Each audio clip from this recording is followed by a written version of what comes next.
wabarakatuh. Alhamdulillahirabbil alamin. Wassalatu wassalamu ala hadzal nabiyil karim wa ala alihi wa sahbihi wa man tabi'ahu bi ihsanin ila yaumiddin. Allahumma la sahla illa ma ja'altahu sahla wa anta taj'alul hazana idza syi'ta sahla. Rabbana shrah lana sudurana wa yassir lana umurana wahlul 'uqdatam min lisanina yafqahu qawlana. Allahumma arinal haqqa haqqan warzuqna ittiba'ah wa arinal batila batilan warzuqna ijtinabah. Hadirin ma'asyiral muslimin wal muslimat, hamba-hamba Allah sekalian yang kami muliakan. Marilah walaupun sudah dari awal tadi kita mengucapkan pujian dan syukur kepada Allah Subhanahu wa taala, tetap kita ulangi. Semakin banyak kita mengulang-ulangi, semakin nampak wujud kesyukuran kita oleh Allah dari kita sebagai hamba-Nya. Kita ucapkan sekarang alhamdulillah bi ni'matihi tatimmus shalihah. Artinya adalah segala pujian bagi Allah, dengan nikmatnya kita bisa menyempurnakan banyak hal-hal yang baik, banyak perkara-perkara dan amalan-amalan soleh berkat nikmat Allah. Jadi kita ucapkan itu. Kemudian setelah itu kita sebagai umat yang pandai berterima kasih, umat yang baik, kita ucapkan salam kita dan juga salawat untuk kekasih Allah. Dia juga adalah kekasih kita, Sayyidina Muhammad Rasulullah sallallahu alaihi wasallam. Kita ucapkan Allahumma salli ala hadan nabi wa ala alihi wa ashabihi wa man tabi'ahu bi ihsanin ila yaumil qiyamah. Amma ba'du. Hadirin ma'asyiral muslimin yang kami muliakan, judul kita pada hari ini cukup unik. Persiapan apa judulnya? Persiapan muslim muslimah, peranan muslim muslimah sebelum dan sesudah Al-Mahdi dilantik. Serius ceritanya. Kapan insyaallah beliau akan dilantik? Sudah ketemu orangnya? Belum. Lalu persiapan kita apa sebelum beliau dilantik, setelah itu apa yang akan kita lakukan bersama beliau setelah beliau dilantik. Pertanyaan terbesar, nanti kalau beliau muncul, beliau masuk nggak ke Pekanbaru? Ada jadwalnya nggak di sini? Atau mungkin diplot jadwal tertentu untuk beliau? Baik saudara-saudariku, ini bukan perkara yang bisa kita nggak main-main.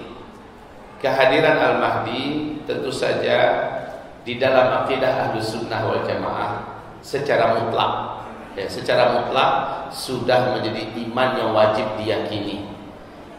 Menolak kemunculan Al-Mahdi, sepakat seluruh ulama mengatakan orang yang menolak dinyatakan kafir, murtad, keluar dari Islam. Jadi masalah kemunculan Al-Mahdi bukan masalah mau percayalah, tidak percaya tidaklah, tidak apa-apa. Bukan masalah itu. Tak percaya, Anda keluar dari Islam. Tak percaya, syahadat Anda dibatalkan.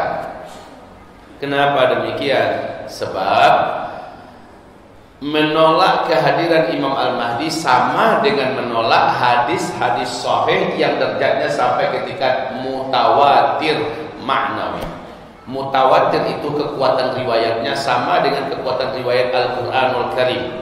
Maka menolak hadis mutawatir, tidak ada satupun ulama yang bertentangan mengatakan kecuali orang ini kafir, murtad, keluar dari Islam, batal syahadatnya. Jadi masalah Imam Mahdi masalah yang hak. Kemunculan Al-Mahdi itu berada di puncak kemelut dan huru-hara. Saat semua orang hampir saja dan bahkan sudah banyak yang putus asa. Jalan keluar sepertinya buntu di mana-mana. Petaka dari depan, dari belakang, kanan, kiri, atas, bawah, bahkan dari dalam sangatlah banyak dan bertubi-tubi. Ini yang jadi masalah yang besar Bapak Ibu. Jadi kemunculan Imam Mahdi untuk apa? Untuk mengurai semua itu. Kemunculan Al-Mahdi untuk menjernihkan semua kesemrawutan yang tidak bisa diatasi kecuali dengan kehadirannya. Jadi kalau bahasa orang Minang sebagai sitawasi dingin, ya, sebagai penawar keadaan fitnah yang tidak bisa diatasi illa melainkan dengan kedatangannya. Umat Islam pada masa itu ada di puncak perpecahan, dan yang kami sebut dengan pada masa itu, melihat daripada kondisi realnya di zaman kita lah, dia sulit betul mempersatukan umat sekarang. Sulit betul.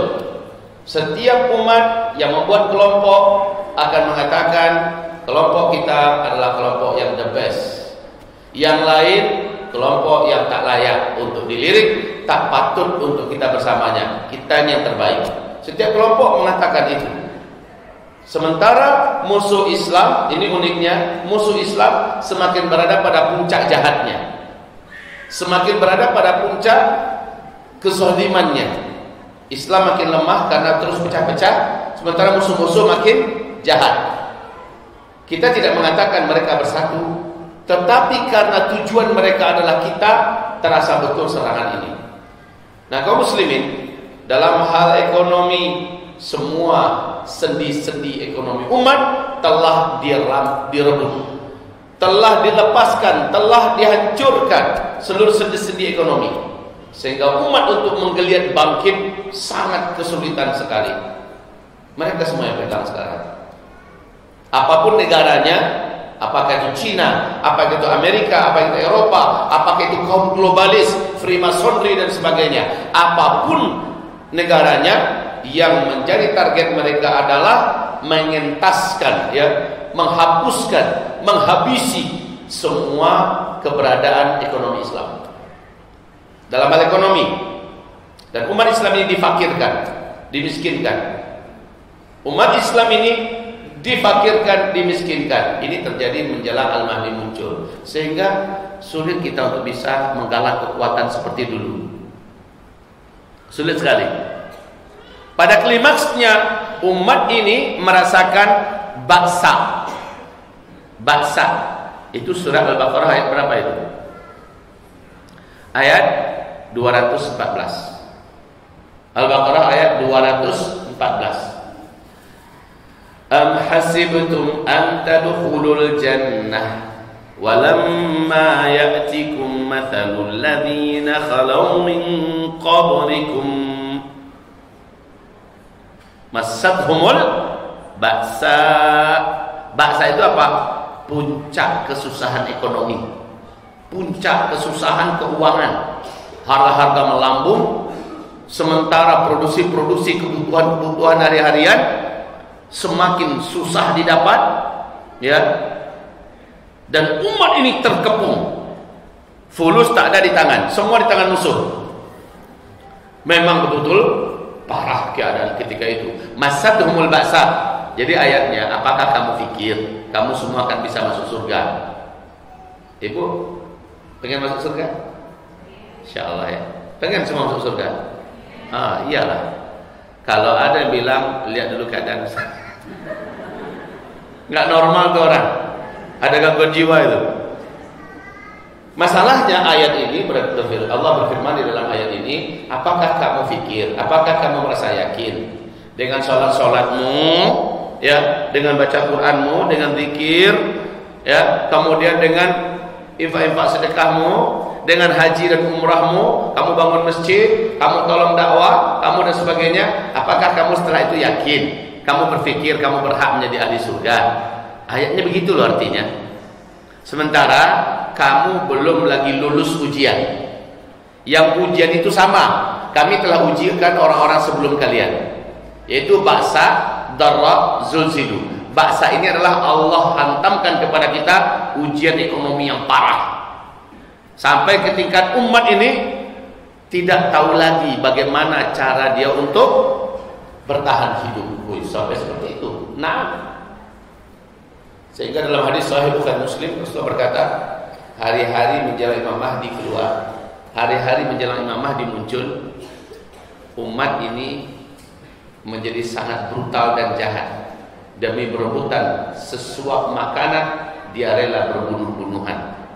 Bahkan sahabat akan mendobrak pintu sahabat yang di sebelah tetangganya, ya, jadi tetangganya didobrak pintu tetangganya itu, padahal sahabatnya, dan mereka bunuh-bunuhan demi satu potong roti. Saking parahnya hidup. Hadis Sahih Bukhari didapatkan dalam kitab Al-Adabul Mufrad. Apa enggak merinding kita mendengarnya? Parah betul kondisi ke depan itu. Ya. Kapankah itu? Waktunya secara tepat kita serahkan pada Allah.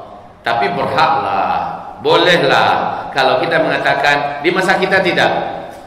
Kalau saya pribadi berani mengatakan insyaallah. Cepat atau lambat? Cepat insyaallah. Kapan tepatnya? Allahu a'lam. Di masa kita, iya. Cepat. Tepatnya Allahu a'lam.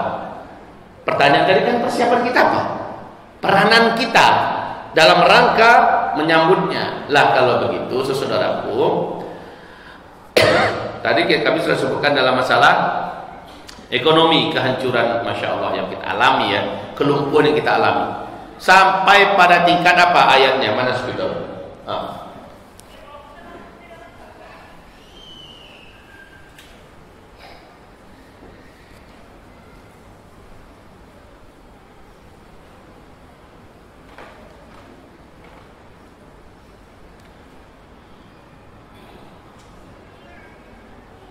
Sampai orang-orang beriman berkata,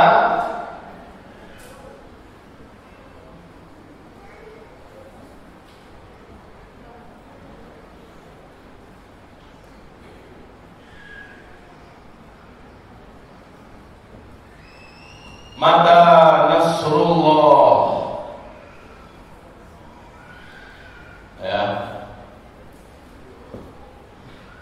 mata nasrullah.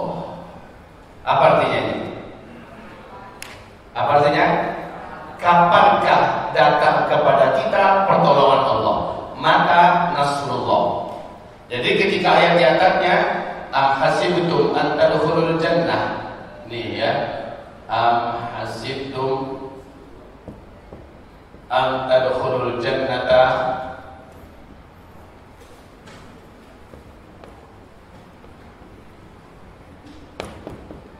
walamma ya'tikum mathalul ladina khalau min qablikum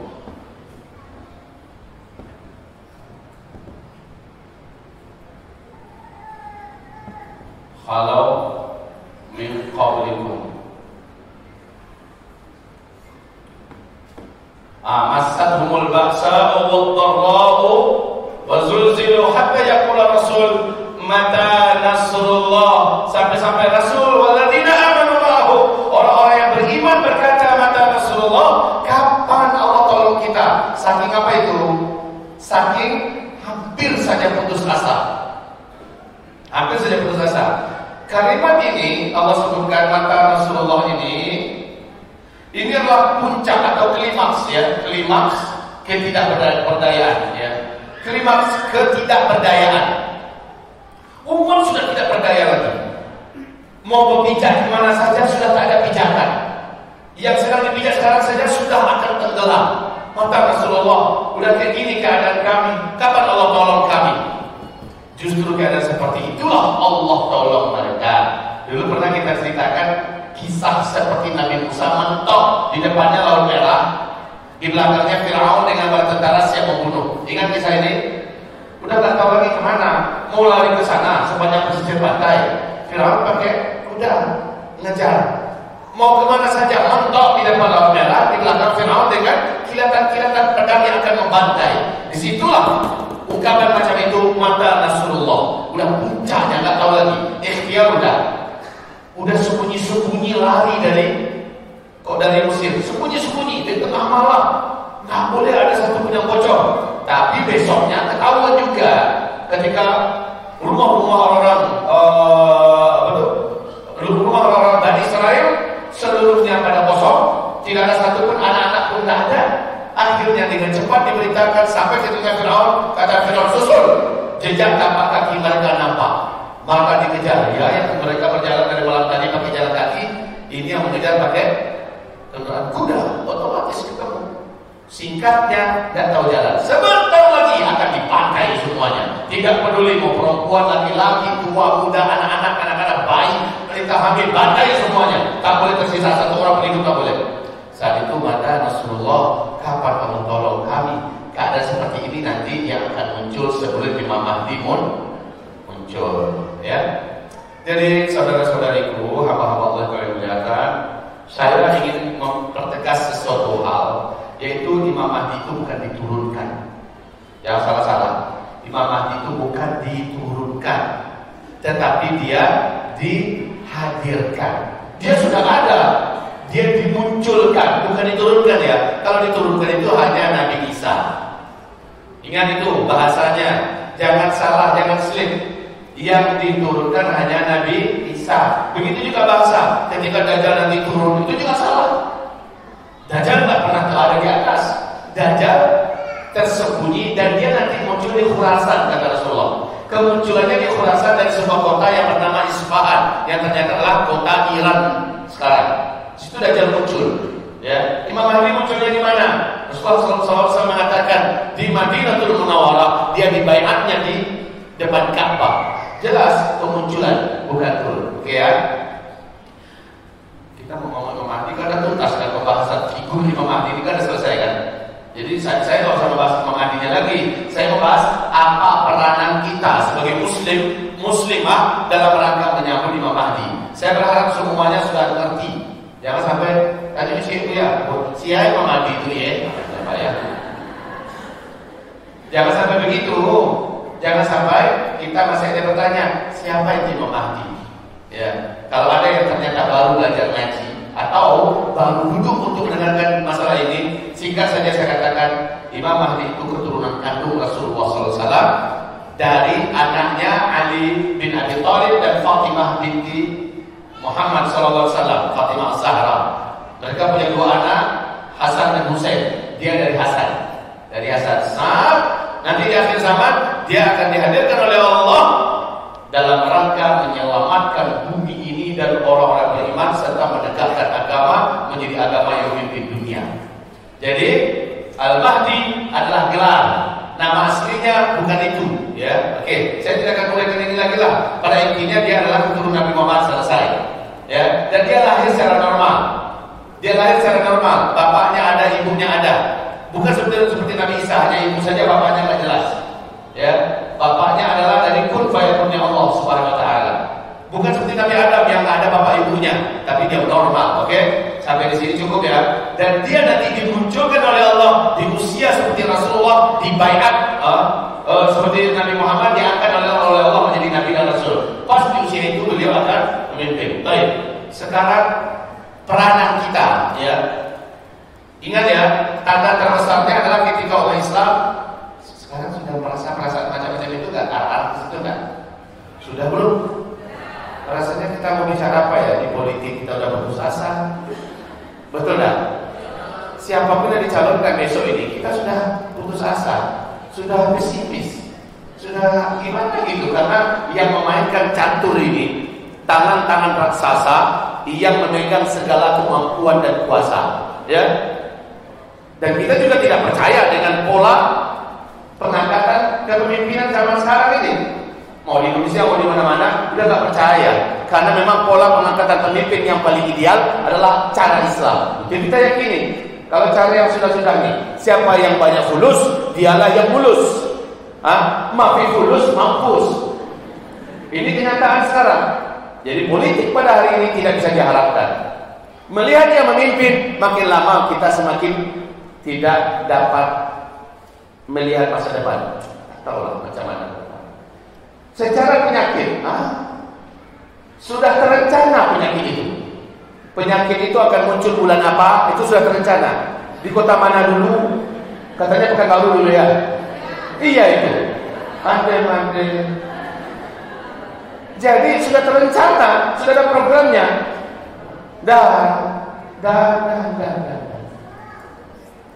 Ya Allah ya Rabbana. Jadi kita bicara di bidang politik sudah putus asa, di bidang ekonomi memang kita sudah dilumpuhkan semua. Ya, teman-teman saya, sahabat-sahabat saya, kawan-kawan yang dulunya adalah pemegang usaha yang sukses dalam bidang memang perusahaan, apakah di bidang gas, di bidang perusahaan pipa, di bidang perusahaan batu bara dan sebagainya, lumpuh hari ini semuanya.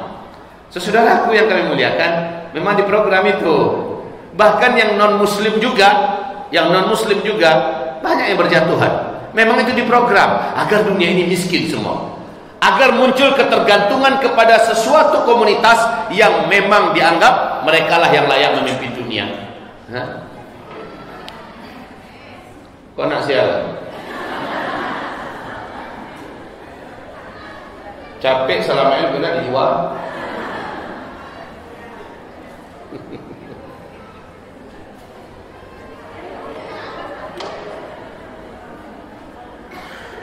Ini namanya panjang, namanya Abdul Malik Amir Soleh akhir zaman. Ada akhir zamannya. Abdul Malik, hamba Sang Maha Penguasa, Amir Soleh, pemimpin yang soleh, akhir zaman, di akhir zaman. Biar aja ya, fokus ke saya ya. Kalau ke dia fokusnya percuma, dia nggak bisa ceramah. Nanti 20 tahun lagi insyaallah ya. Ya. Baik bapak-bapak, ibu-ibu yang kami muliakan. Jadi sekarang kita kembali yuk kepada tema kita. Peranan kita apa? Sebenarnya dikatakan peranan itu apa? Apa yang bisa saya lakukan? Imam Mahdi mau muncul nih, tanda-tandanya sudah ada, sudah. Lalu apa yang harus kita lakukan? Yang harus kita lakukan ini untuk muslim dan muslimah, peranan yang harus dipersiapkan sekarang adalah satu, cepat tulis, nanti lupa. Kebiasaan orang-orang zaman sekarang itu adalah masya Allah ya, lupa. Jadi pengajian yang baru didengar, manggu-manggu, ya paham, sudah itu lumpuh. Ya, yang pertama yang harus dilakukan oleh kita setelah mengokohkan, memadatkan iman dan tauhid di dadanya, kokohkan, padatkan iman di dalam dadanya, karena ini benteng yang paling utama ya. Kokohkan, padatkan iman dan tauhid di dalam dada. Ya, dengan cara belajar lah, dengan cara belajar, lalu menemukan masalah-masalah di lapangan dan pertolongan Allah, tumbuh keimanan, keyakinan, ya, memadatlah tauhid. Yang pertama. Yang kedua, wajib bagi siapa saja yang ingin. Pertanyaan saya dulu, Bapak Ibu mau jadi pasukan Imam Mahdi? Mau menjadi pasukan Imam Mahdi? Kalau enggak apa-apa. Enggak apa-apa, saya enggak mau. Ya enggak apa-apa, enggak dipaksa. Tapi istimewanya pasukan Imam Mahdi apa? Mereka pertama pasti ditolong oleh Allah. Yang kedua, Allah pasti menangkan mereka. Yang ketiga, Allah Subhanahu wa taala akan beri mereka derajat pahala 50 kali lipat para sahabat. Ya. Yang keempat, merekalah mujahid teragung di akhir zaman. Yang kelima, insya Allah dan pasti selama mereka ikhlas, mereka syuhada termahal di sisi Allah yang hanya akan muncul di akhir zaman. Pasukan Imam Mahdi adalah orang-orang terbaik. Dan pasukan itu bukan berarti orang ini bergerak bersama Imam Mahdi dengan senjata saja. Bisa jadi dia memegang cyber, bisa memegang media ya, bisa jadi memegang media, dia bisa jadi dia adalah seorang orator di belakang Imam Mahdi, bisa jadi dia adalah seorang manajemen, seorang apa di belakang Imam Mahdi. Pasukan Imam Mahdi itu bukan dalam artian yang megang senjata saja. Kalau yang megang senjata, yang muda-muda yang bisa. Kalau yang kita-kita atau apalagi yang perempuan, bagaimana jadi pasukan Imam Mahdi? Sementara yang tidak bergabung dengan Imam Mahdi, otomatis dia akan menjadi orang yang tercecer dan dia akan lemah, sangat mudah dia dihabisi oleh lawan. Berada dalam barisan Imam Mahdi, dia dalam perlindungan, dalam kekuatan, dalam izzah, dalam pertolongan Allah Subhanahu wa taala, dan derajatnya, pahalanya 50 kali lipat pahalanya para sahabat, dan dia pasti ditolong oleh Allah dan dia pasti menang. Kalau begitu, peranan kita menyongsong kedatangannya atau untuk memantaskan diri kita. Pantas nggak saya ini? Yang pertama beriman, bertauhid. Yang kedua apa tadi? Yang kedua belum lagi? Boleh, yang kedua belum. Jangan jadi ahli maksiat. Jangan jadi ahli maksiat. Nah, tadi saya bisik-bisik dengan IO kita. Ternyata maksiat yang cukup serius oleh umat Nabi di zaman sekarang adalah masih bergelut dengan riba. Saya sedih mendengar ini. Mobilnya masih riba, rumahnya masih riba, bahkan sepeda motornya masih riba. Menjalankan usaha dengan riba, berharap menjadi bahagian dari perjuangan Islam masa depan. Niatnya tak salah, cita-citanya agung, menjadi manusia pilihan terbaik, dan diizinkan Allah bergabung dengan Imam Mahdi, sementara dia ahli maksiat. Apa maksiatnya? Masih ada riba yang menyelimuti hidupnya. Mungkinkah orang macam ini akan Allah izinkan menjadi pasukan terbaik, pemenang akhir zaman? La, no way. Tak ada, tak mungkin, mustahil. Allah tak akan pilih orang-orang yang masih bermain dengan riba. Maaf saudaraku yang saya muliakan, saya cintai, di akhir zaman ini peluang kita itu sangat sempit, sementara kesempatan kita untuk berbuat maksiat sangat besar. Sekarang ini bank-bank kan pada nawar-nawar ini. Siapa yang mau silakan, ayo datang, kami permudah urusannya, kami gampangkan. Mau apa? Mau mobil, mau motor, mau rumah, mau buka usaha, mau apa? Ayo. Tapi riba semua. Riba semua. Wahai hamba-hamba Allah yang kami muliakan, apa tak terpikir oleh kita akan makan sesuatu darinya, dari hasil riba itu? Kita akan minum sesuatu dari riba tersebut. Ini yang saya khawatirkan tuh, Bu. Mungkin ibu tahajud, mungkin bapak-bapak duha, mungkin bapak ibu Senin Kamis, alhamdulillah. Mungkin bapak ibu Masya Allah ada juga bersedekah. Tapi maaf, baju yang kita pakai, sepeda motor yang kita bawa, bahkan jam tangan yang kita kenakan, ya, yang paling parah itu sempat kita makan, semuanya masih ada bunga-bunga riba di dalamnya. Macam mana? Bukan tak cukup pengajian ibu-ibu. Pengajian ibu-ibu selama ini sudah sampai ketika tahu seluk-beluk bahayanya riba. Betul, Bu? Betul? Riba itu katanya ada 70 lapis dosanya. Dosa riba yang paling rendah itu sama dengan berhubungan intim dengan ibu kandungnya sendiri. Itu saking mengerikannya riba. Kita udah dengar, tapi masih saja, lancar saja. Kalau mau bersabar. Saya tidak mampu untuk beli mobil. Kalau begitu sepeda motor. Tak mampu beli sepeda motor. Kalau begitu kitangin. Tahu kitangin? Sepeda. Itu kan bahasa Minang klasik itu, kitangin. Ya. Saya tak mampu beli rumah, ngontrak. Tak mungkin tak mampu ngontrak, insya Allah bisa. Saya tak bisa buka toko, buka lapak lah. Ya. Nggak bisa di mall, ya sudah di pinggir jalan. Yang penting kita terhormat, nggak berutang dengan cara riba. Saya tak mampu nikah di gedung, ya udah di masjid. Apa susahnya? Saya tak bisa dengan wanita mewah macam itu, tapi saya mau dengannya. Maharnya tinggi, carilah wanita beriman yang tak mewah. Apa masalahnya wanita buku parah pasir rahim? Ya kan? Jadi gengsi itu diturunkanlah demi agar tidak bermaksiat. Gengsi itu diturunkan. Maaf ya Bapak Ibu, saya bukan untuk promosi. Lihat, sudah 6 tahun saya bawa mobil Luxio putih. Saya anggap itu hotel berjalan. Kemewahan paling puncak terasa oleh saya ketika saya ada di dalamnya. Nyaman, walaupun orang di luar melihat prihatin sama mereka. Dia tidak layak Bu ya naik mobil itu lagi. Biar, kan dia ngomong tidak layak. Terima kasih atas baiknya perhatianmu. Tapi aku sudah merasa nyaman di dalamnya. Alhamdulillah. Walaupun banyak mengatakan ambil untuk baru ya, jual kan diambil. Menyalang kabang, sorry dulu. Meminjam awak untuk penyoto tidak akan pernah. Saya lebih memilih untuk bertahan seperti ini selama masih oke, tidak tembus oleh panas, tidak berangin dan hujan pun saya masih nyaman. Alhamdulillah, nikmati saja. Nikmati saja. Itu yang saya berharap Bapak Ibu, daripada kita harus bermain dan bergulau dengan riba, kita bersabar saja, qanaah dengan rezeki yang ada. Bismillah, alhamdulillah. Gitu ya Bu ya. Bersabar. Masalah kita di akhir zaman ini kurang sabar. Padahal apa kata Rasulullah di akhir zaman? Senjata kamu terkuat adalah isbiru. Ini senjata kamu terkuat di akhir zaman kata Rasulullah adalah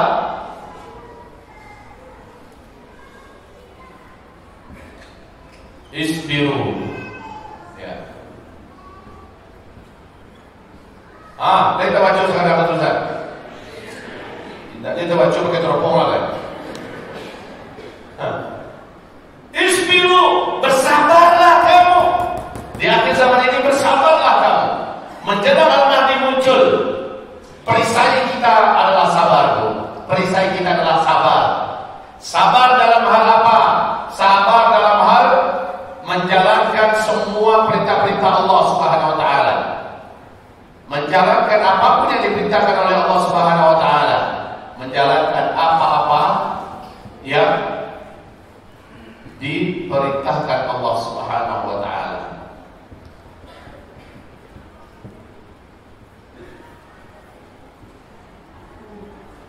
Dan yang kedua, bersabar dalam hal meninggalkan dan menjauhi semua larangan Allah Subhanahu wa taala.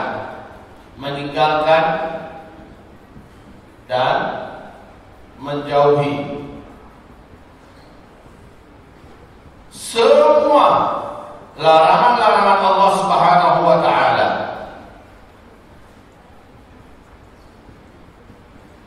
Allah Subhanahu wa taala. Dan yang ketiga, baru bersabar dalam menghadapi beratnya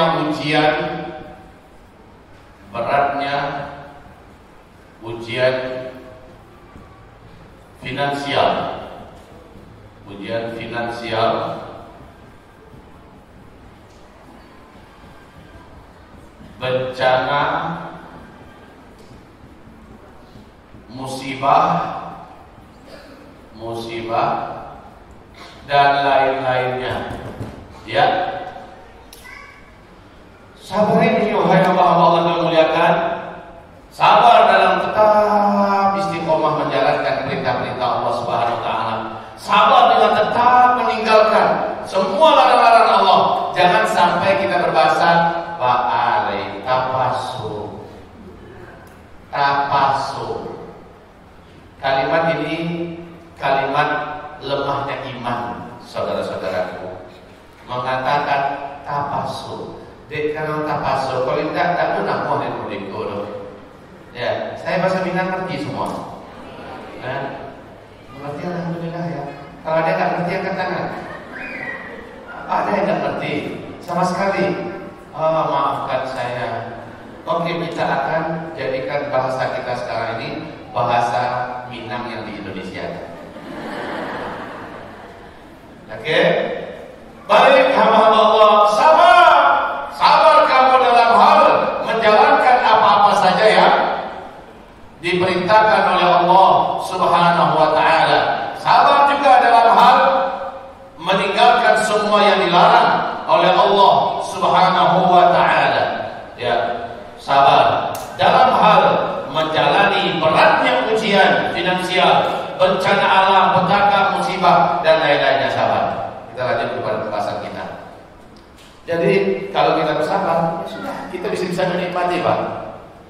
Sekarang Bu, umumnya orang kalau minum obat pahit, dia pasti akan menolak obat itu. Nah, apa yang sabar? Sabar itu artinya bertahan kan? Arti sabar itu bertahan. Dia tetap minum dan dia bertahan. Jangan sampai dia hentikan, jangan sampai dia stop, jangan sampai dia buangkan, dan juga setelah minum jangan sampai dia biarkan muntah. Tahan. Kalaupun dia main dia kata telan balik. Benar-benar dari Allah.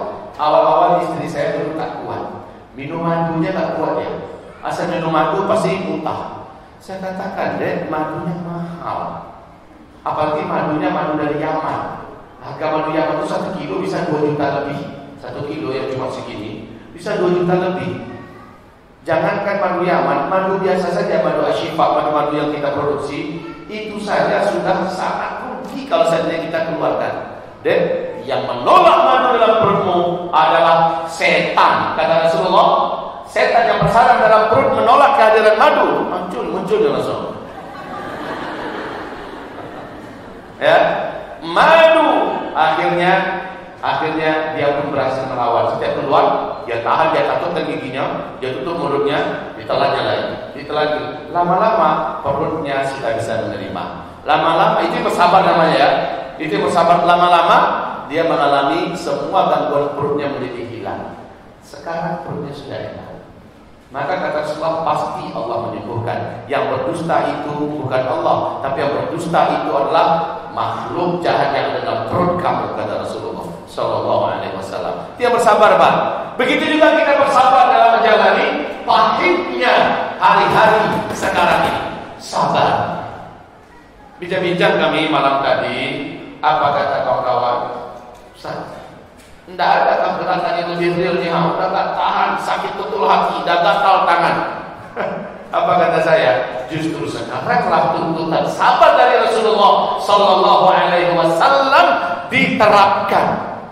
Nabi Muhammad melihat Bilal disiksa di depannya, Ammar disiksa di depannya, Umar juga melihat. Umar sang super power, ya, pemilik kekuatan yang tidak tertandingi sejazirah Arab. Orang-orang pegulat-pegulat, ahli-ahli bela diri sejazirah Arab, kalau mendengarkan nama Umar lawannya, dia akan kencing di celana, saking hebatnya power Umar itu. Umar tinggi dan besar, sigap, cakas, ya. Umar ini ditakuti. Umar sudah masuk Islam, tapi orang-orang masih disiksa di depan matanya. Dan dia meminta pada Rasulullah, ya Rasulullah, ajulah ya Rasul. Apa lagi ya Rasul? Sekarang saya kan sudah bersama barisanmu. Sekarang ya Rasulullah, tak tahan saya melihat sahabat-sahabat kita disiksa. Ayo ya Rasul. Kata Rasul, tidak. Ini saatnya sabar. Saatnya sabar. Kalau Bapak Ibu mungkin agak sedikit panas. Kenapa Habibuna Habibul Ziksyihad kok menyerah aja kesannya? Padahal kita bilang maju, semuanya pasti maju. Se-Indonesia dari Sabang sampai Merauke, orang nunggu instruksi itu aja kan. Kenapa beliau? Beliau mengamalkan perintah Rasulullah di akhir zaman, isbiru, sabar.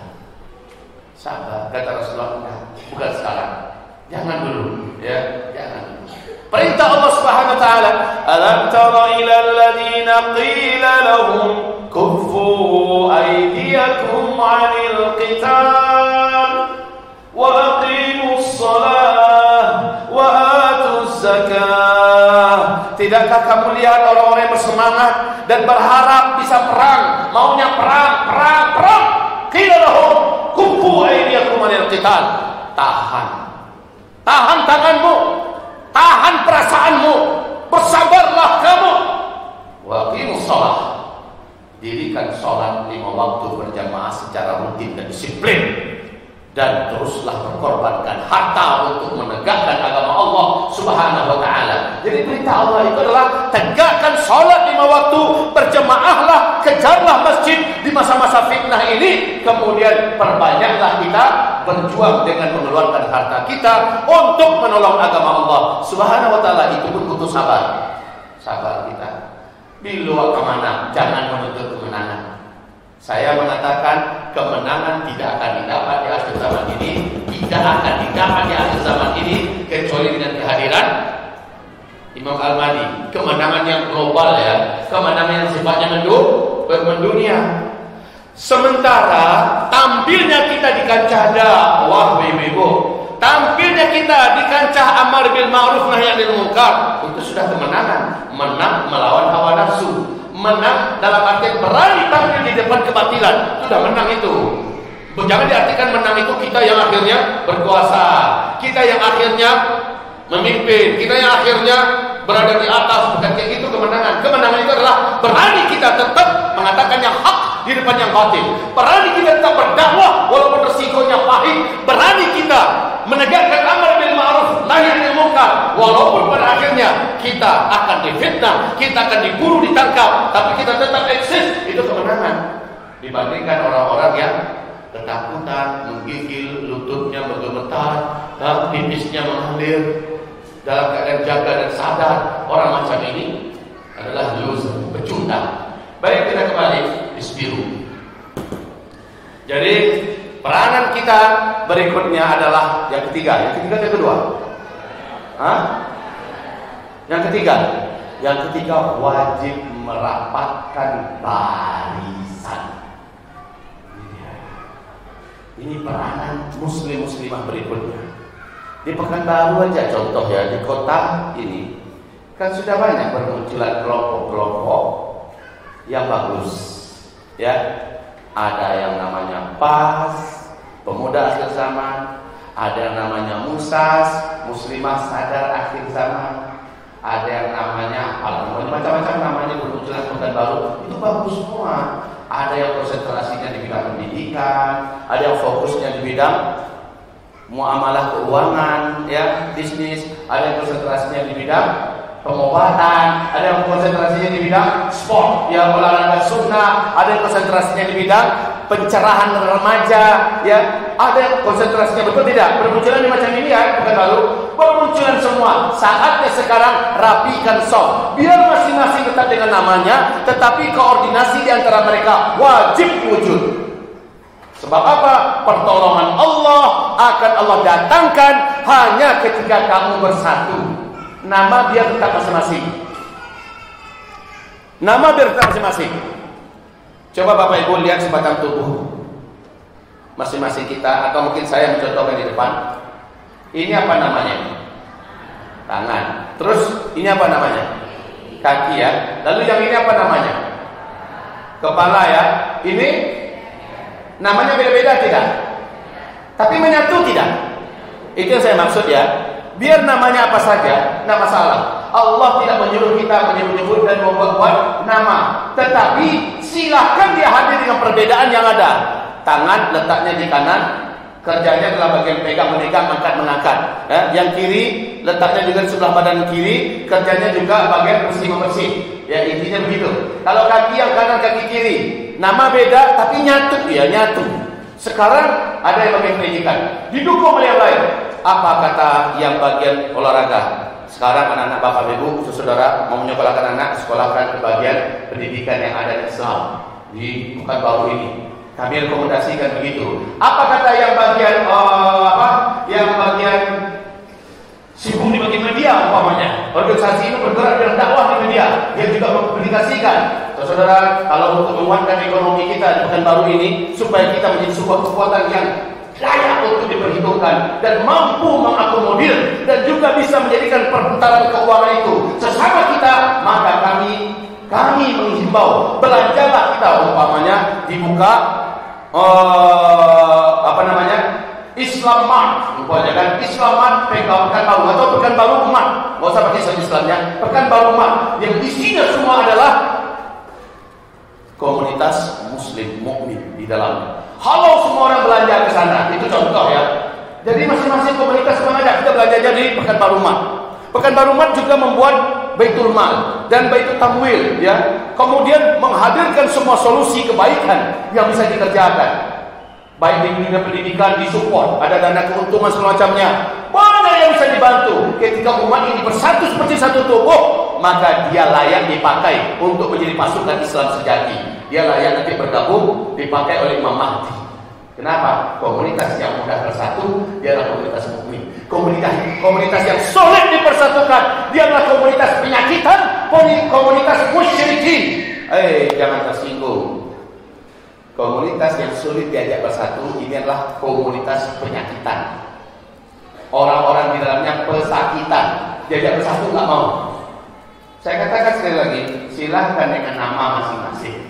Enggak kita suruh melebur dengan satu nama, itu tak penting. Silakan. Ini ibu dengan pakaian seragam coklat, kelihatan anggun-anggun penuh wibawa, ya, kelihatan cantik-cantik mengalahkan bidadari surga. Masya Allah. Apa kesibukan ibu-ibu? Oh, ibu ternyata tajwid, tahfiz, ya, kemudian tadabbur ayat dan sebagainya. Oke, dia sibuk mengajak orang ke situ. Tapi satu sisi yang sama, ibu-ibu mendukung program daripada Pekanbaru Mat umpamanya ya, yang isinya adalah orang-orang beriman. Isi barang-barang di dalamnya juga barang-barang yang diproduksi oleh orang-orang beriman dan sebagainya. Lalu saling mendukung satu dengan lain. Saya tidak akan berbelanja beras, saya tidak akan berbelanja minyak goreng, saya tidak akan, walaupun saya harus berjalan 3 kilo, 5 kilo ya, naik motor, biar demi bisa mendukung kekuatan ekonomi umat di sini. Dan saya tidak akan belanjakan uang saya kecuali di tempat-tempat di warung-warung muslim. Ada semacam roh untuk saling wala wal bara ya, saling berkomunitas sama kita. Ini bahasa macam saya ini sekarang ini bahasa yang paling dibenci oleh kaum globalis ya. Orang-orang dan figur-figur yang ngajak agar umat kembali bersatu padu dalam hal ini akan menimbulkan sakit hati dan dendam tak ketulungan di dalam dada musuh-musuh Islam zaman sekarang. Saya hanya mengajak, ayo jadi satu tubuh. Kalau tubuhnya utuh, diajak perang oleh Imam Mahdi, bisa, betul tidak? Tapi coba kalau masing-masing egois, apa kata kaki kanan? Saya yang paling berjasa di seluruh tubuh, kata kaki kanan. Ya. Lalu kalau begitu kamu kenapa kata kaki kiri? Kalau saya nggak ada, kamu gimana? Nekat kamu kata kaki kiri. Udahlah kita kompak saja yuk, ayo. Lalu apa kata kaki? Kaki kanan, kaki kiri. Kalau nggak ada kita, tubuhnya nggak akan bisa kemana-mana. Sombong pula dia. Kami yang terbaik di seluruh tubuh ini. Apa kata mata? Lama sih kalian mengecek. Nggak ada ambo tapi kamar kalian kecil mata. Ya, nggak ada saya, kalian mau kemana? Apa kata otak? Ambo yang paling menentukan seluruh tubuh. Nggak ada ambo jangan orang kilo kalian. Nggak boleh macam itu. Jangan mengatakan saya yang terbaik, saya yang paling besar fungsinya. Tetapi jadilah kal-jasadil wahid, satu tubuh yang. Jadi apa peranan kita yang pertama? Apa yang kita lakukan pertama? Supaya kita menjadi satu tubuh yang utuh, layak dipakai untuk perjuangan bersama Imam Mahdi. Apa yang terjadi? Wujudkan persatuan, rapatkan barisan, ya. Jangan lepas sendiri, nggak bisa ngapa-ngapain. Harus disatukan. Kalau gitu kita butuh figur yang menyeluruh kepada itu. Ini kan udah nih. Kita udah serukan kepada bapak-bapak. Ya, apapun komunitasnya, ini komunitas panahan, ini komunitas renang, ini komunitas bela diri, ini komunitas apa? Nggak apa-apa, bersatulah kalian. Tetaplah geluti Anda spesialis memanah berkuda, Anda spesialis bela diri,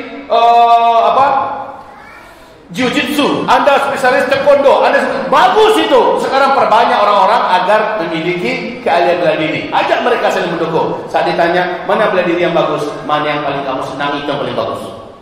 Begitu aja.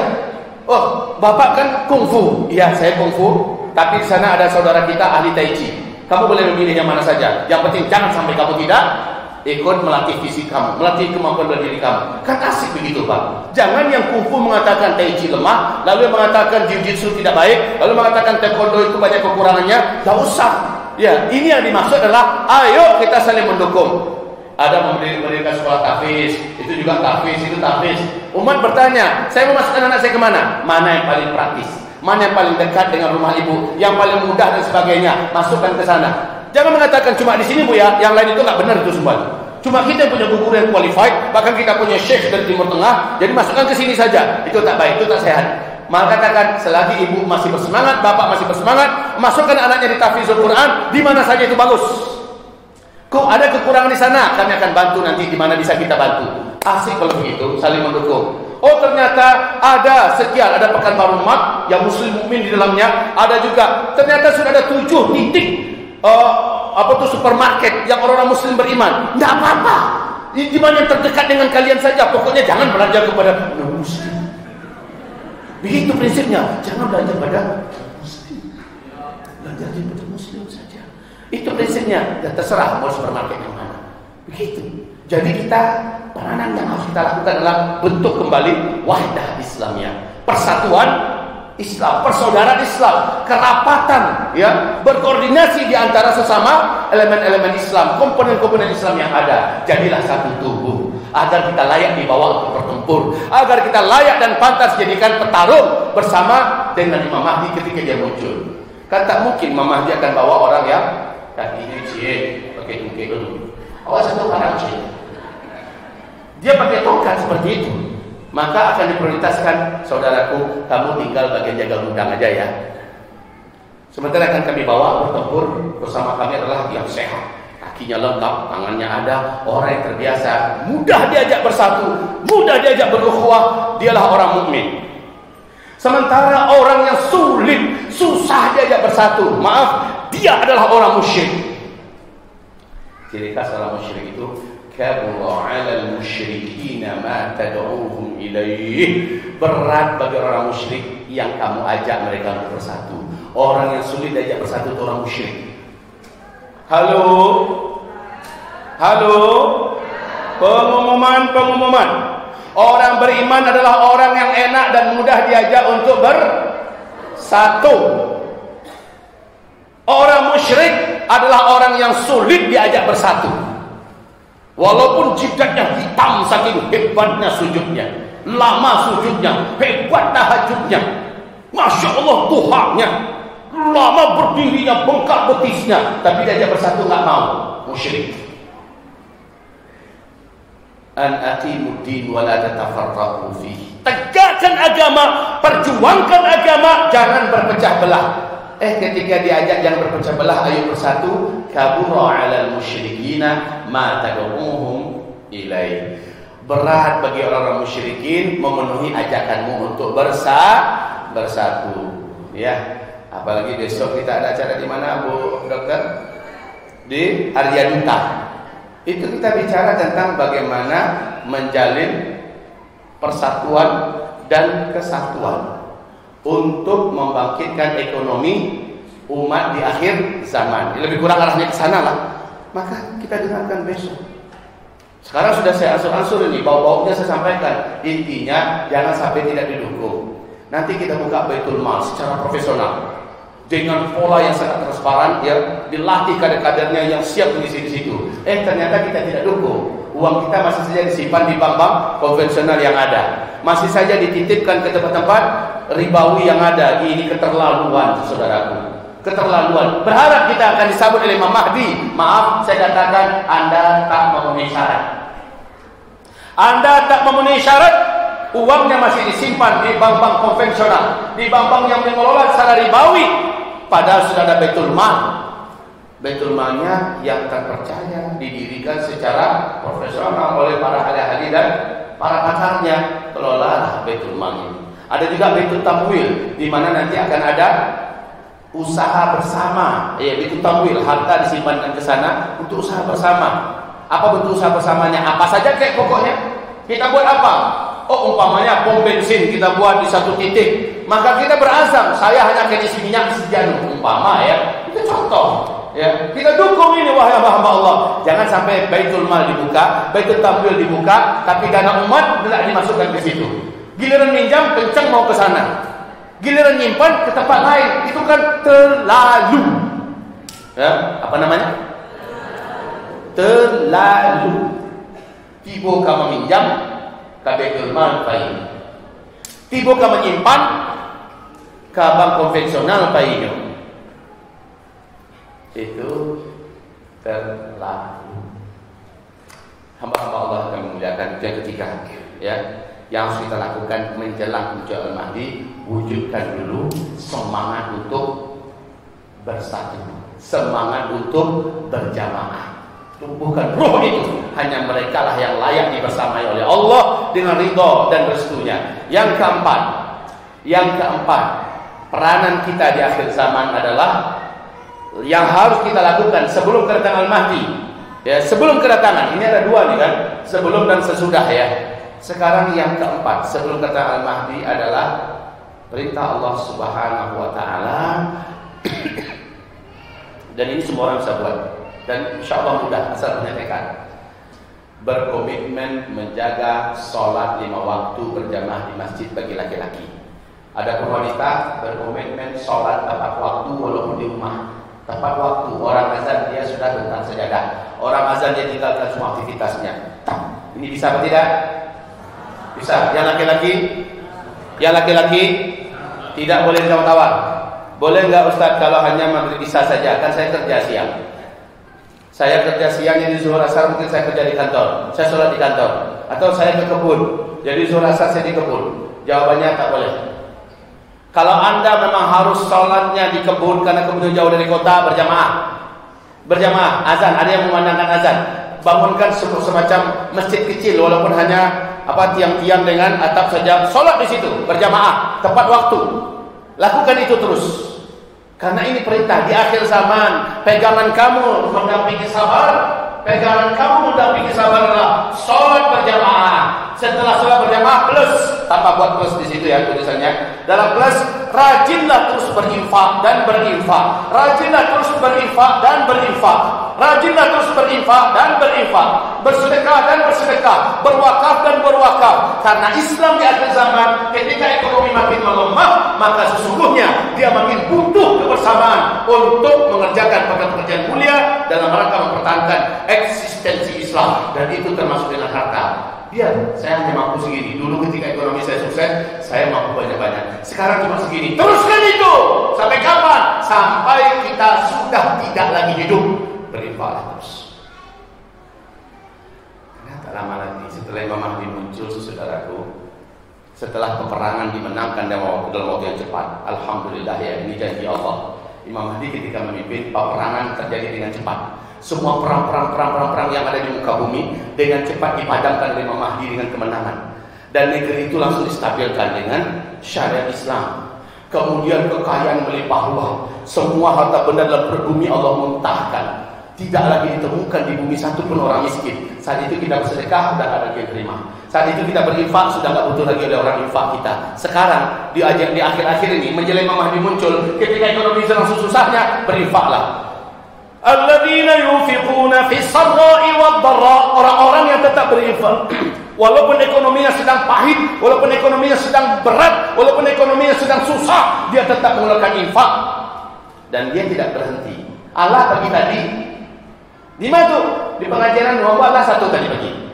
Yang sekarang kan tujuannya untuk lagi yang lain. Yang tadi itu katanya untuk membangun atau membantu saudara muslim kita di Palestina. Lah yang sore ini adalah untuk pembangunan pesantren. Jangan berprinsip Allah bagi tadi. Kita tidak berprinsip demikian. Alhamdulillah ada pikir satu orang 5.000 lagi. Keluarkan 5.000 itu. Ekonomimu sedang pahit, tidak apa-apa. Ketika betul-betul di dunia tidak ada kehidupan, Allah yang akan menjamin kamu tetap hidup. Karena Allah jadikan zikirmu berguna untuk menjadi ganti makanan dan minuman. Ingatkan kajian kita dulu, saat-saat makanan hilang di muka bumi menjelang Dajjal muncul. Ingat nggak pengajian ini? Hari-hari atau bulan-bulan menjelang Dajjal muncul, makanan susah di muka bumi. Para sahabat bertanya, ya Rasulullah, apa yang bisa kami makan dan kami minum saat itu? Apa jawaban Rasulullah? Zikir. Kata Rasulullah, zikir. Kamu bisa bertahan hidup ketika itu, dan yang kamu makan, kamu minum adalah zikir. Siapa yang bisa zikirnya bisa menggantikan rasa lapar? Yang sebelumnya ketika dia masih kadang-kadang agak-agak normal, walaupun agak-agak sempit lah ekonominya, dia tetap berinfak dan berinfak. Saat dia dalam krisis dan kritis kehidupan hidup dan mati, dia berzikir. Zikirnya Allah jadikan pengenyang perutnya. Zikirnya Allah jadikan penguat tulang punggungnya. Ketika orang-orang tepar di mana-mana karena sudah tak ada energi dan tenaga, ternyata zikirnya dapat menjadi fungsi makanan. Itu bagi orang yang sebelumnya rajin berinfak, berwakaf, bersedekah. Seolah dia sedang nabung. Nanti saya tarik tabungan ini, ya Allah, saat-saat nggak ada makanan di muka bumi, maka saat itu kenyangkan hamba, Allah akan berikan.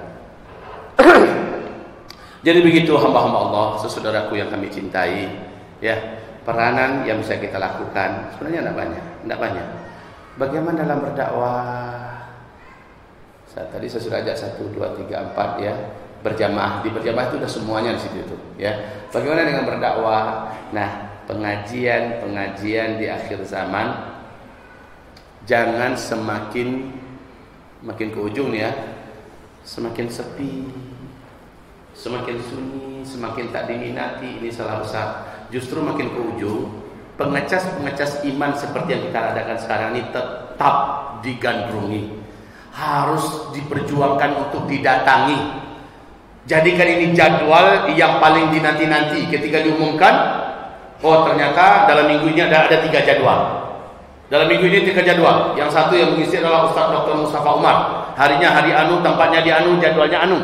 Sudah, itu jadi jadwal wajib.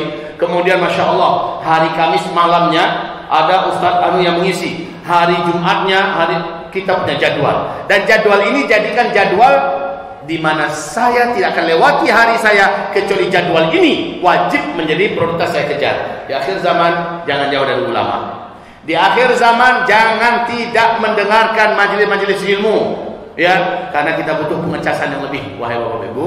Jadi kita harus aktif, sebarkan berita pada teman-teman kita. Yuk sahabatku, ada pengajian, temanya nanti ini. Nggak apa-apa masalah fikih, ya, masalah bagaimana muslimah berpakaian, bagaimana masalah mengolah makanan dan obatan Islam dan sebagainya. Tak apa-apa, hadiri terus majelis ilmu. Sebab Syekh Abdul Majid Az-Zindani, seorang ulama besar dari negeri Yaman, menulis dalam kitabnya Zawahirud Dha'fil Iman, fenomena melemahnya iman. Beliau mengatakan salah satu penyebab imanmu akan menjadi rapuh dan lemah bila kamu jauh dari ulama Rabbani.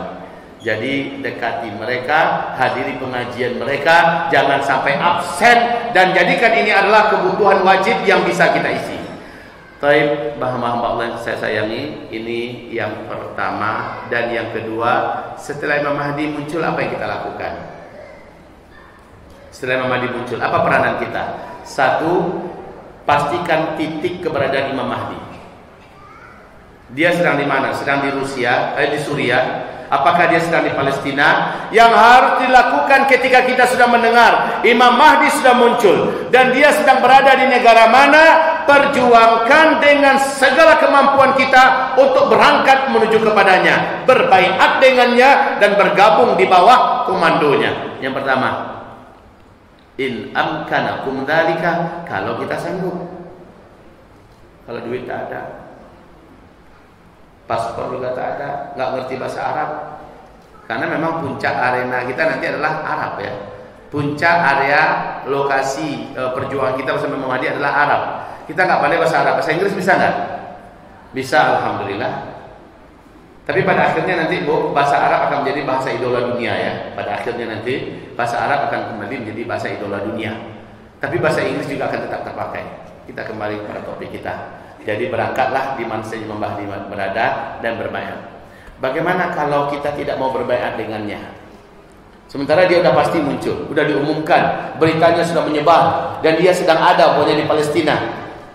Apa yang harus kita lakukan? Sementara kita sudah mendengar kemunculannya, duit ada, kita bisa berangkat, tapi kita tidak mau berangkat. Maka saya sampaikan kabar buruk yang seluruh ulama-ulama Ahlussunnah wal Jamaah sepakat mengatakan, siapapun umat Nabi Muhammad yang mendengar Al-Mahdi muncul tapi dia tidak mengejarnya, tapi dia tidak mau berbaiat dengannya, orang ini dibatalkan keislamannya. Tak mau dia mengejar keberadaan Imam Mahdi berada. Dia sudah tahu bahwa Imam Mahdi muncul, tapi dia tidak ngejar dan dia tidak memberikan baiat. Buya, nanti kalau kami sudah berbaiat dengan Imam Mahdi, apa yang harus kami lakukan? Paling tidak menjadi rakyat di bawah pemerintahan Imam Mahdi. Apa kata Imam Mahdi? Baik bu, ibu dengan suami kan? Iya. Suami ibu dilihatnya, oh suami ibu kurang sehat fisiknya, tak apa-apa. Nanti ibu masuklah ke Palestina, sudah ada kawasan yang dipersiapkan sana, jadilah rakyat di Palestina. Insya Allah pusat kekhalifahan kita nanti di Palestina. Bisa-bisa diarahkannya begitu bu, ya kan nggak harus langsung berperang bersama dengan Imam Mahdi. Bisa jadi diarahkan kita, karena bapak kelihatannya badannya terlalu berat, agak gemukan. Sebaiknya bapak selama 1 bulan ini latihan fisik dulu sehingga bapak akan lebih langsing, lemaknya terbakar, fisik bapak lebih kuat dan lebih ringan larinya. Baru nanti saya ajak bergabung untuk sama-sama maju. Karena laki-laki memang wajib bersama dengan beliau di belakang beliau nanti, ya. Tapi kalau ternyata kita lemah, penyakit dan segala macamnya, pasti beliau akan berikan solusi. Intinya setelah kita dengar, kejarlah, berbaiatlah, walau habwat ala salji, kata Rasulullah. Sekalipun kamu merangkak di atas salju, sekalipun merangkak di atas salju. Pertanyaan agak sederhana, ada nggak pesawat nanti ya waktu Imam Mahdi muncul? Saya tak mau jawab sekarang. Kemungkinan besar tidak ada. Berharapnya masih ada. Kalau masih ada, bisa ngantarin kita ke sana. Kalau nggak ada, apa jalannya? Nggak tahu. Pokoknya berusahalah ke sana. Jadi saya ada peluang dalam kajian saya. Mudah-mudahan saya salah. Kalau menurut kajian-kajian saya tentang akhir zaman, peluang Imam Mahdi ini muncul sebelum kehancuran teknologi 20%. Dia muncul sebelum hantaman Dukhan, ya, sebelum hantaman meteor. sehingga teknologi masih ada, kita masih sempat bergabung mengejarnya. 80% kemunculan Al-Mahdi itu adalah setelah hantaman meteor yang menjadikan semua teknologi musnah yang bisa dipakai. Itu 80%-nya setelah itu. Jadi mana yang benar? Allahu a'lam. Allah lah yang maha tahu. Ya, Allah lah yang maha tahu. Lalu kalau seandainya teknologi sudah musnah, Bu ya, teknologi sudah musnah, dari mana kita tahu Imam Mahdi sudah datang? TV kan nggak bisa lagi menayangkan berita, internet, satelit kan udah nggak berfungsi. Dari mana kita tahu Imam Mahdi sudah datang? Ayo, ada yang bisa jawab tidak? Angkat tangan. Ada yang bisa jawab dari mana kita tahu bahwa Imam Mahdi sudah muncul? Ada yang bisa jawab? Teknologi udah nggak ada, televisi memberitakan sudah tidak ada. Andalan kita selama ini apa? Media sosial, internet sudah tidak ada. Satelit yang membantu selama ini memudahkan kita menerima dan mengirimkan berita sudah tidak ada. Bagaimana cara Bapak tahu, Ibu tahu bahwa Al-Mahdi sudah muncul? Ada yang bisa jawab? Tolonglah Bapak Ibu, jawablah. Salah pun saya luruskan. Ini rasanya penting ya, karena saya rasa ini pertanyaan Bapak Ibu nih mungkin. Iya ya. Bagaimana ya kita tahu bahwa Imam Mahdi sudah muncul sehingga kita wajib berbaiat dengannya? Bisa jawab tidak? Ada yang bisa jawab? Tolong angkat tangan. Ya silakan. Hah? Dengan kata-kata ulama. Dia munculnya di depan Ka'bah. Jadi kata-kata ulama sambung menyambung ya, sambung menyambung menjadi satu sampailah ke telingaku. Dengan kata-kata ulama, oke. Ini agak sedikit bersiko juga, namanya kata-kata bersambung itu kan seringnya banyak salah ujung-ujungnya. Ya gimana Anda? Setelah terjadi dukhon, anak kita berani berinisiatif ya, mengatakan setelah terjadi dukhon pasti Imam Mahdi sudah muncul. Kamu gitu kan? Oke, barakallahu fiik Anda. Ada yang lain? Ada yang ibu mau jawab tadi? Ya Bu. Sekarang udah. Terima kasih Bunda. Bunda sudah berikhtiar untuk menjawab. Setelah tidak ada lagi orang berangkat haji dan umroh. Justru ketika itu Imam Mahdi sedang ihram, dan ada orang-orang dari ulama-ulama seluruh dunia yang tak pernah janjian ketemu di depan Ka'bah sama-sama menunggu Imam Mahdi. Berarti kan sedang ada haji dan umroh itu. Ya kan Bu? Ayo ya. Setelah Dajjal keluar, biar langsung luruskan ya. Justru Imam Mahdi muncul jauh sebelum Dajjal. Ya, Imam Mahdi berhasil mempersatukan dulu umat. Imam Mahdi berhasil mengalahkan negeri-negeri, menaklukkan. Disitulah penyebab Dajjal muncul. Dajjal itu muncul setelah negeri-negeri kembali disatukan oleh Imam Mahdi. Setelah Israel dihabisi, dilenyapkan oleh Imam Mahdi. Setelah penaklukan terjadi di mana-mana Imam Mahdi, sehingga kata Rasulullah, Dajjal muncul dalam kemarahan yang besar. Berarti Imam Mahdi hampir menyelesaikan pekerjaannya. Berarti bukan ya? Silakan.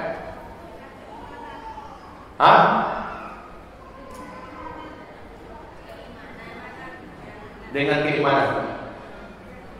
Kita untuk memastikan bahwa Imam Mahdi sudah muncul dengan keimanan, dengan keyakinan. Ya, itu adalah penghitapan kita kan. Ini masalahnya tanda-tandanya apa Imam Mahdi sudah muncul. Sementara teknologi sudah tidak ada. Ayo saya jawab. Sekarang jazakillah khair seluruhnya sudah berusaha untuk memberikan kontribusi pemikiran dan jawaban. Saya jawab. Mengetahui Imam Mahdi muncul itu senang saja ya. Terlebih dahulu kita melihat di atas langit melintas, seluruh manusia di muka bumi bisa menyaksikan ada bintang berekor berkeliling bumi antara 3 hari sampai 1 minggu berturut-turut. Hampir sama dengan kata Nanda kita tadi. Keliling dulu bintang. Seluruh orang di muka bumi bisa melihat. Yang kedua, kita juga mendapatkan berita bahwa seorang lelaki beriman beriman yang punya pengaruh kepada Islam dan dunia Islam dibunuh dengan kematian yang gempar. Dunia geram, umat Islam yang beriman marah, para malaikat di langit pun marah. Dan kata Rasulullah, langsung setelah itu kita diganti kemarahan kita dengan terobati rasa, karena seorang lelaki telah dibayar di depan Ka'bah. Itu ya. Jadi berita itu akan cepat menyebar. Fulan sudah dibunuh. Siapa Fulan ini? Allah alam. Dulu pernah saya katakan, apakah mungkin Zakir Naik? Apakah mungkin dia Profesor Dr. Yusuf Al-Qaradawi? Apakah mungkin dia adalah Habib Rizik Syihab? Apakah mungkin dia nanti Raja Salman? Apakah mungkin dia nanti Najib Tayyip Erdogan? Apakah dia nanti Allah alam lah intinya ya. Yang mana satu di antara mereka Allah alam. Yang jelas dia orang beriman yang sangat besar pengaruhnya, sangat dicintai orang beriman sedunia, dan dia mati dengan cara dibunuh. Kematian yang menyebabkan marah. Kita pun yang Pekanbaru mendengarkan berita itu marah, kita sedunia marah. Dan bisa jadi, sekali lagi ya, bisa jadi saat itu kita langsung memberikan kabar positifnya bahwa Al-Mahdi sudah dibayar.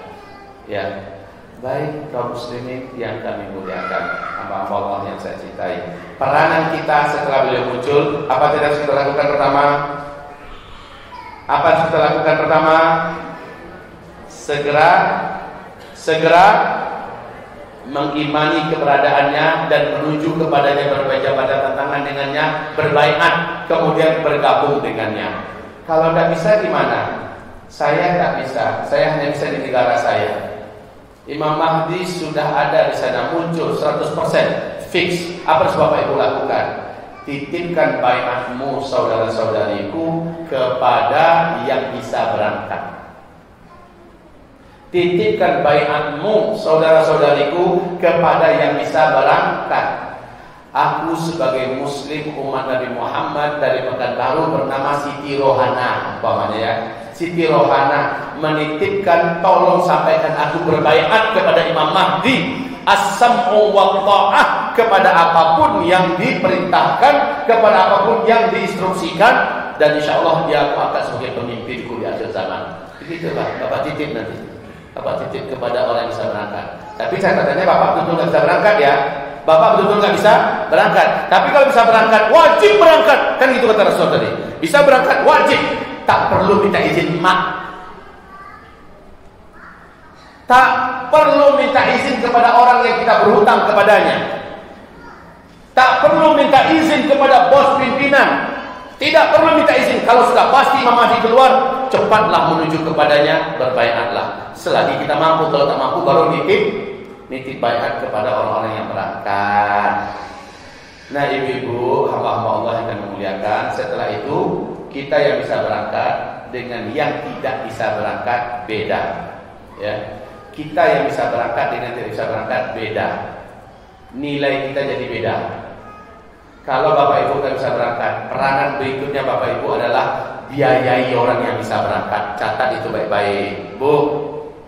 Ibu mungkin sulit bisa berangkat, tapi ternyata ibu punya simpanan. Lepaskan cincinnya, lepaskan anting-antingnya, ya, lepaskan kalungnya, lepaskan semua persiapannya, lepaskan. Dan siapa orang-orang yang bisa berangkat? Nah, anak muda kemarin kalian dipimpin oleh Ustaz An mau berangkat, iya. Oke, siapa di antara kalian yang siap berangkat tapi tak punya biaya? Beberapa orang angkat tangan. Sudah, kamu berapa biayanya? Ternyata satu orang biaya 35 juta. Oke, kamu ini dari harta saya, kamu berangkat. Ya, kamu berangkat. Kepada si pemimpin, titip baiat dan saya dan keluarga. Kami atas nama keluarga berbaiat kepada Imam Mahdi. Itu kita lakukan nanti ya. Jadi peranan kita apa berikutnya? Memberangkatkan orang yang bisa berangkat. Kalau memang kita tidak bisa berangkat. Setelah itu apa? Siapa yang berangkat, keluarganya jadi tanggungan orang-orang yang tidak berangkat. Awas itu, catat ini baik-baik dalam ingatan kita. Kita yang tinggal wajib melindungi, mengayomi dan membenafkahi, membiayai orang-orang yang sudah berangkat, sementara yang tinggal di keluarganya kitalah yang harus menjaganya. Di dalam hadis Sahih Bukhari dan Muslim, Rasulullah bersabda, orang yang berangkat untuk pergi jihad fisabilillah, lalu keluarganya ditinggalkan, tidak dilindungi, tidak diayomi, tidak ditanggung oleh orang-orang yang tidak berangkat berjihad, mereka pada hari kiamat berhak amal soleh mereka suka hati oleh pihak keluarga yang ditinggal oleh keluarganya pergi berjihad. Itu ya. Jadi ibu, ya akan nanti pahala kita akan diambil suka hati oleh pihak keluarga yang suaminya tulang punggungnya pergi berjihad bersama Imam Mahdi, sementara kita tinggal tidak mengayominya. Kita yang akan mengalami kerugian besar di hari kiamat. Ini catatan kepada Bapak Ibu semua. Mudah-mudahan nasihat-nasihat saya ini, ya, peranan kita yang kita lakukan setelah kedatangan itu nanti, ini akan menjadi bahagia. Dan ingat ya, yang ketiga lagi kan, terakhir itu akan instruksi akan datang nanti, itu pasti. Mukminin yang ada di Indonesia sekarang kibarkan bendera jihad. Umpama ya, Imam Mahdi mengumumkan itu, maka harus wujudkan sami'na wa ata'na. Wujudkan itu segera. Ya, kalau memang instruksinya kalian nggak usah datang pada saya, bayat kalian sudah saya terima, kalian tetap saja di Indonesia dan kita akan instruksikan pada kalian. Mulai, Bismillah. Saat itu Bapak Ibu wajib sami'na wa ata'na. Itu betul real daripada peranan kita setelah kedatangan Imam Mahdi.